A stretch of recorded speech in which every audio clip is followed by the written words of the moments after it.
Hello दोस्तों। आज हम बात कर रहे हैं एंजाइम के बारे में। देखिए फ्रेंड, एंजाइम शब्द का प्रयोग सबसे पहले विली कुहने नाम के एक साइंटिस्ट ने किया था।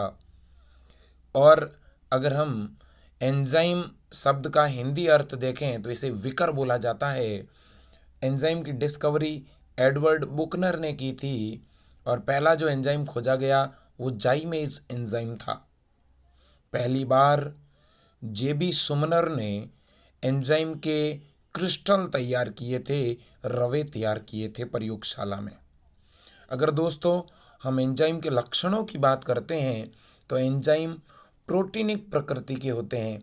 ऐसा कहा जाता है कि अधिकांश एंजाइम प्रोटीन होते हैं, लेकिन सभी प्रोटीन एंजाइम नहीं होते। ऐसा इसलिए क्योंकि राइबोजाइम नाम का एक एंजाइम है और वो एंजाइम जो है आरएनए से निर्मित होता है।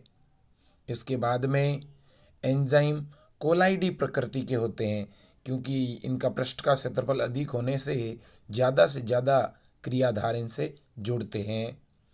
एंजाइम विशिष्ट होते हैं। विशिष्ट से तात्पर्य यह है कि एंजाइम एक विशिष्ट क्रियाधार से ही जुड़ेंगे। एंजाइम का अपना एक विशिष्ट क्रियाधार होगा। एग्जाम्पल के लिए जैसे कार्बोहाइड्रेट जो है, कार्बोहाइड्रेट को अपघटित करने वाले जो एंजाइम होते हैं एमाइलेज, और इसके अलावा हम बात करें सुक्रेज, लैक्टेज, ये जितने भी एंजाइम हैं ये कार्बोहाइड्रेट को उत्प्रेरित करते हैं। इसके बाद में हम बात कर रहे हैं एंजाइम का अणु आकार में बहुत बड़ा होता है और एंजाइम उभयधर्मी प्रकृति के होते हैं। इसका मतलब यह है कि एंजाइम अम्लीय और क्षारीय दोनों ही प्रकार के पदार्थों से क्रिया कर सकते हैं। तो यह भी इनकी बहुत बड़ी प्रॉपर्टी है, यह भी हमें याद रखना है। इसके बाद में एंजाइम जो हैं, संदमक जो पदार्थ होते हैं उनके प्रति बड़ी तेज़ी से जो है क्रिया दर्शाते हैं। यदि एंजाइम के साथ हम किसी संदमक को डाल दें तो एंजाइम की क्रियाशीलता में तुरंत कमी आ जाएगी, क्योंकि संदमक ऐसे पदार्थ होते हैं जो एंजाइम की क्रियाशीलता को घटाने का काम करते हैं। दोस्तों, अब हम आज चर्चा कर रहे हैं आगे एंजाइम की संरचना।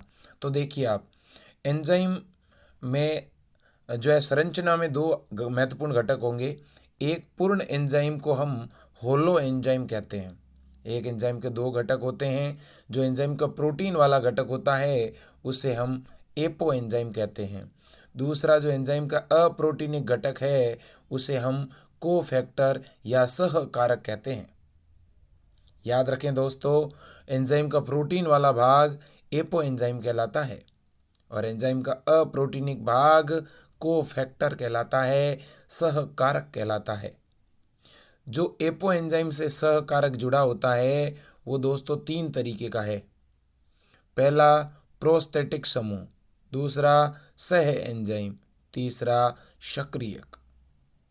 प्रोस्थेटिक समूह का मतलब ये हुआ कि एपो एंजाइम से एक ऐसा समूह जुड़ा हुआ है जो बहुत ज़्यादा दृढ़ता से जुड़ा हुआ है और जिसे आप एंजाइम से अलग ही नहीं कर सकते, वो तो कहलाएगा प्रोस्थेटिक समूह। लेकिन यदि एंजाइम से कोई ऐसा समूह जुड़ा हुआ है जो बड़ी शिथिलता से जुड़ा हुआ है और आप उसे अलग भी कर सकते हैं, तब उसे आप स एंजाइम कहेंगे।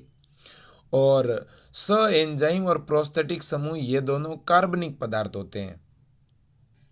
लेकिन तीसरी जो एपो एंजाइम से जुड़ने वाला घटक है वो है सक्रियक। सक्रियक का मतलब अकार्बनिक घटक, कोई खनिज जैसे आयरन हो गया, ठीक है। तो इस तरह से अकार्बनिक घटक जो एंजाइम से जुड़ा होता है उसे सक्रियक बोलेंगे, ठीक है। स एंजाइम का मतलब जो शिथिलता से जुड़ा हुआ और जिसे अलग कर सकते हैं, जैसे NADP। प्रोस्थेटिक समूह मतलब जो दृढ़ता से जुड़ा हुआ हो। तो दोस्तों, इस तरह से हमने एंजाइम के बारे में आज पढ़ा है।